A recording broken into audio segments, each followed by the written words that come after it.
સુરત શહેર એસઓજી પોલીસે ડાજણ વિસ્તારમાંથી રૂપિયા 13.9 લાખના 374 ગ્રામ થાઈલેન્ડથી મંગાવાયેલા હાઇબ્રિડ ગાંજા સાથે કાપડ વેપારીને ગાંજાનો જથ્થો પૂરો પાડનાર મુખ્ય આરોપી ઉત્તમ પટેલને ઝડપી પાડવામાં સફળતા મેળવી હતી.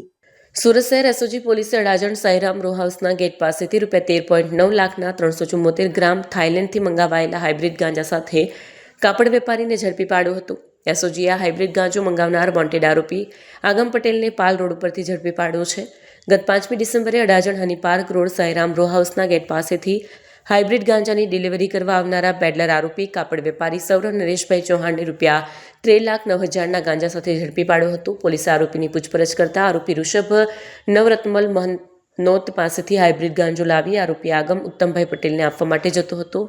એસઓજી પોલીસે હાઇબ્રિડ ગાંજો મંગાવનાર વોન્ટેડ આરોપી આગમ ઉત્તમભાઈ પટેલને પાલનપુર પાલ રોડ ઇન્ફિનિટી બિઝનેસ હબની સામેથી ઝડપી પાડ્યો હતો.